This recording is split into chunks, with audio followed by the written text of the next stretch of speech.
Assalamualaikum warahmatullahi wabarakatuh. Perkenalkan, nama saya Naila Nasifa Salim, NIM 30771230028. Halo, perkenalkan nama saya Nurul Asyikin dengan NIM 30700123003. Baik, perkenalkan nama saya Fahrun Alamsyah dengan NIM 30700123031. Baik, perkenalkan nama saya Rizwan Fadli, NIM 30700123011 dari reguler 2. Ini saya akan menjelaskan tentang mengakhiri dikotomi agama dan ilmu dalam praktik. Kamal, tantangan yang muncul akibat globalisasi dan krisis lingkungan, serta perlunya agama berperan dalam mendorong perdamaian dan keadilan. Sejarah pendidikan Islam menunjuk adanya pemisahan antara ilmu agama dan ilmu sekular yang berkontribusi mundurnya mutu pendidikan. Gerakan rapportment antara dua jenis pendidikan ini dianggap penting untuk menciptakan integrasi keilmuan yang lebih komprehensif dan relevan. Ini dengan tantangan masa kini. IAIN dan perguruan tinggi umum harus merevisi visi dan misi mereka untuk mengembangkan ilmu sosial, prospektif dan kontekstual, sehingga menghasilkan lulusan yang mampu menganalisis, berinovasi, dan memimpin dalam konteks kemasyarakatan dan keilmuan. Di sini saya akan menjelaskan tentang tantangan perguruan tinggi agama era globalisasi.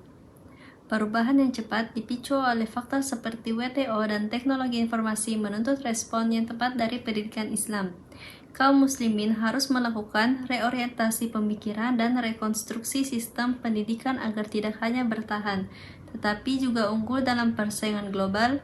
Gagasan untuk mengembangkan IAIN menjadi Universitas Islam Negeri atau UIN bertujuan untuk mengintegrasikan fakultas agama dan umum dengan kurikulum yang sesuai kebutuhan masyarakat dan metode pengajaran yang inovatif.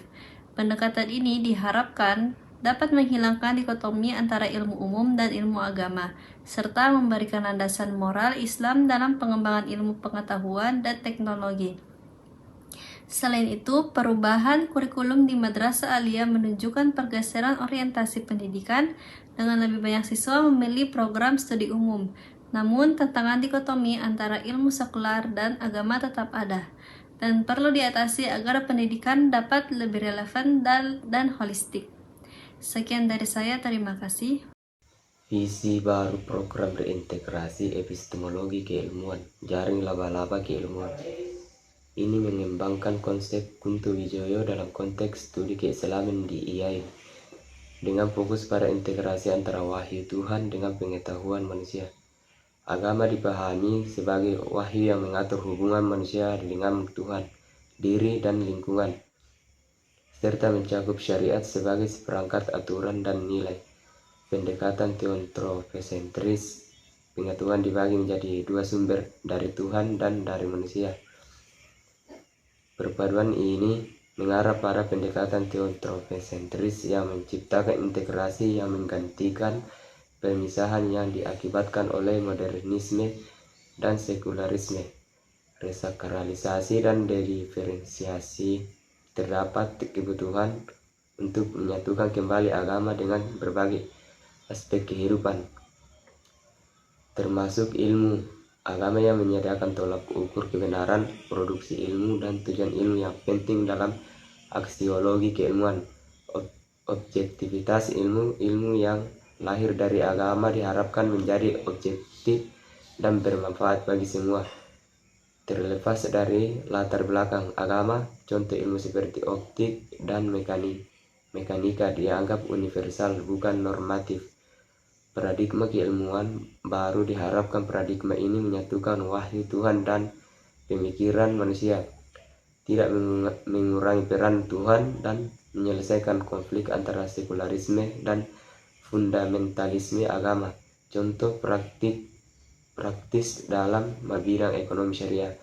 Praktik penyatuan antara wahyu dan ilmu dapat dilihat pada lembaga seperti bank, muamalat, etika, agama.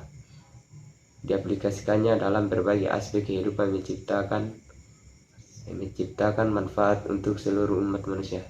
Adapun materi yang keempat sekaligus terakhir yaitu upaya-upaya pengembangan akademik dan kelembagaan ke depan. Nah, terbagi 6. Yang pertama yaitu sejarah umat Islam pasca kemerdekaan. Terbagi 2 itu perbedaan pengembangan pendidikan di Islam di Indonesia dibandingkan negara lain. Yang kedua, pembentukan Departemen Agama pada 3 Januari 1946 untuk mengelola pendidikan agama. Yang kedua, yaitu pengelolaan pendidikan agama. Juga terbagi menjadi 2, yaitu di Indonesia, pendidikan agama dikelola oleh Departemen Agama, bukan Departemen Pendidikan. Poin kedua, diskusi mengenai alokasi anggaran pendidikan agama yang masih kecil. Selanjutnya, poin ketiga yaitu usulan pendekatan baru. Usulan pendekatan baru juga terbagi menjadi 2, yaitu pertama, usulan mendirikan UIN dengan mandat lebih luas. Ketiga, pertanyaan tentang efektivitas dan efisien pendidikan agama di tengah keterbatasan anggaran dan sumber daya. Yang keempat, cangkok pendidikan. Cangkok pendidikan yaitu diskusi tentang kemungkinan mencangkok yayin ke perguruan tinggi untuk umat untuk efisiensi. Kedua, masalah integrasi program dan fakultas dalam pendidikan agama. Adapun yang kelima yaitu perlu blueprint baru. Yaitu penting Departemen Agama menyusun rencana strategis untuk pendidikan agama dan umum dan kompleksitas pendidikan tinggi Islam yang perlu ditangani. Terakhir, yang poin ke-6 yaitu sejarah dan tantangan globalisasi. Ada 2 poin juga, yaitu umat Islam Indonesia perlu menghindari ketinggalan di era globalisasi informasi. Yang kedua yaitu perlunya tindakan korektif dan evaluatif terhadap paradigma pendidikan yang ada. Mungkin itulah tadi materi yang dapat kami sampaikan. Ucapkan terima